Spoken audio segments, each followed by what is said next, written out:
Mesdames et messieurs, bien le bonjour, bienvenue sur la chaîne du Vieux Geek. Aujourd'hui, dans les reliques du Vieux Geek, Fortuit5 vous accueille, nous allons parler d'un jeu qui à sa sortie modifiait un peu quand même le système du jeu de rôle de l'époque, étant donné qu'il avait quelques particularités très intéressantes. Aujourd'hui, nous allons parler de Pendragon. Alors, Pendragon est un jeu que j'ai acquis je ne sais plus dans quelle année, mais qui avait la particularité pour une fois que les joueurs partaient avec des personnages déjà établis. En gros, le personnage jouait un chevalier dans le mythe Pendragon, dans le mythe arthurien, et au départ possédait déjà une famille ainsi qu'un petit bout de territoire et un manoir, une sorte de petite baronnie. Le jeu permettait vraiment de jouer dans le mythe arthurien avec tous ces concepts, c'est-à-dire les amours platoniques, les tournois de chevaliers. Il y avait également une certaine importance entre suzerains. Enfin, le jeu avait aussi son code de l'honneur. En gros, le but du jeu pour les chevaliers, c'était d'acquérir le plus de gloire possible afin d'augmenter ses terrains, augmenter sa gloire personnelle, pouvoir se marier et finalement transmettre tout ça à un fils qui reprenait la suite. C'était le genre de jeu qui permettait à la limite sur une très longue campagne de commencer avec un chevalier et de finir la campagne avec ses arrière-petits-fils en fin de compte. Le jeu en lui-même utilisait un système assez intéressant de caractéristiques selon certains jets de dés.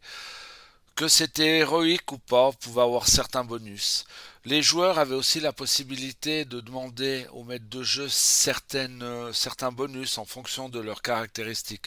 Par exemple, un jeune chevalier qui venait de se marier et qui se retrouvait dans une tour sous l'hospitalité de la propriétaire des lieux pouvait demander un bonus à son maître de jeu pour résister à la séduction de la propriétaire en invoquant le fait qu'il venait de se marier.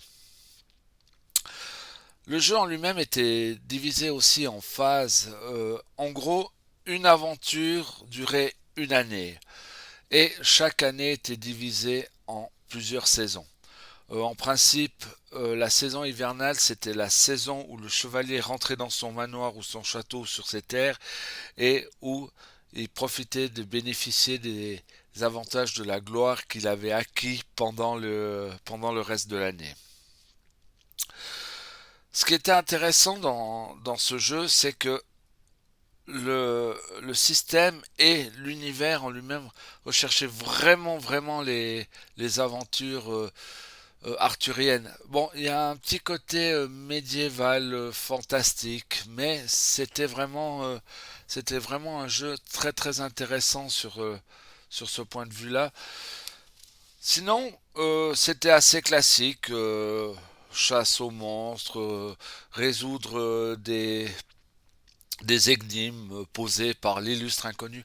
On pouvait même, si on voulait, chercher le Graal. Mais le système était, je trouvais que le système à la longue était quand même assez lourd, assez pénible, puisque au fond, les joueurs se retrouvaient quand même dans une case de chevalier où beaucoup de codes d'honneur, beaucoup de choses devaient être tenues compte pour éviter de perdre leur statut, pour éviter les faux pas.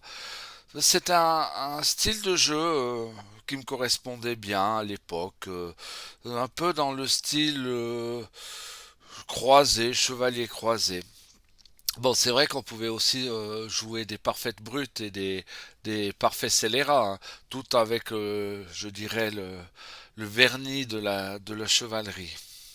Ce jeu a eu quelques extensions. Personnellement, j'en possédais deux. Euh, la première, c'était Chevalier Aventurieux. Lui, c'était plutôt, comme c'était un peu à l'époque la mode, c'était un supplément de règles qui précisait des choses, qui permettait d'aller un peu plus en profondeur. Et enfin, une aventure, l'enfant roi, c'était une aventure qui avait été publiée. Ce jeu est resté dans ma bibliothèque pendant très très longtemps et c'est que récemment, en triomphe un peu d'ordre, que je l'ai retrouvé avec une certaine nostalgie. Alors je vous le présente aujourd'hui puisque comme toute la collection, il fait partie de ces reliques. Je l'ai jamais eu autre qu'en première édition et j'avoue que faire une partie une fois à l'occasion me plairait bien. Sinon, j'avoue que j'aimais bien le style de dessin. Par contre, l'intérieur, c'était assez caractéristique des années 80-90 sur le style, trois colonnes. Mais j'avoue que c'était quand même un jeu qui m'a pas mal plu du tout. Voilà tout ce que je peux dire sur Pendragon. Alors, si vous le retrouvez et que vous voulez vraiment jouer des chevaliers, c'est le jeu qu'il vous faut. À part ça, je tiens quand même profiter de la vidéo ici pour remercier. Je suis à ma 66e vidéo, donc je remercie tous ceux qui me suivent et j'espère qu'on continuera longtemps et que je pourrai toujours vous faire plaisir en soit dans mes directs, soit alors par mes petites vidéos. En vous souhaitant une bonne fin de journée, de nuit, etc. À bientôt. Fortuit 5 vous salue.